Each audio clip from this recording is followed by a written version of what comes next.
নাম আমার ভজন, আমাকে চেনে কজন, গার্লফ্রেন্ডকে দেখিয়ে দিয়েছি কাকে বলে নাচন। কি আর গো বলি, যুগ পড়েছে কলি, গার্লফ্রেন্ড তো নয় যেন ঠাকুমার ঝুলি। গল্প নতুন রোজ, নিয়ে দেখলাম খোঁজ, নতুন একটা ছেলে পাশিয়েছে, নে এবার বোঝ। পকেট করে দিয়ে ফাঁকা, রিচার্জ করে দি টাকা, ওই ছেলেটার সাথে কথা বলে গায়ে চাপা দিয়ে ঢাকা। বললো শরীরটা নেই ভালো, ফোন রাখছি চলো। কিছুক্ষণ পর দেখি ফোনটা বিজি। এসব কি বলো, ভালোবেসেছিলাম সাচ্চা, গিফট করেছিলাম খরগোশ বাচ্চা, সন্ধে হলে খাওয়াতে নিয়ে যেতাম চিলি চিকেন আর লাচ্চা।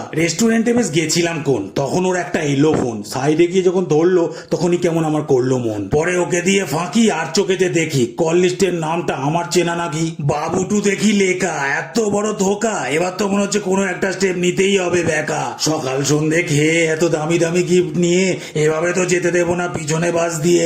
আমরা হলাম ছেলে, 20 টাকার চকলেট দিলে মনে মনেই ভেবে নি কি কি নেবো তার বদলে। এতদিন ধরে গাদা গাদা ইনভেস্ট করে খালি হাতে চলে গেলে বুকে লাগতো খুব জোরে। সোজা ওর বোনকে গিয়ে বললাম আমার কষ্ট নিয়ে, পরশু দিনকে ঠিক হয়েছে ওর বোনের সাথে আমার বিয়ে। আমি হলাম ভজন, আমাকে চেনে কজন।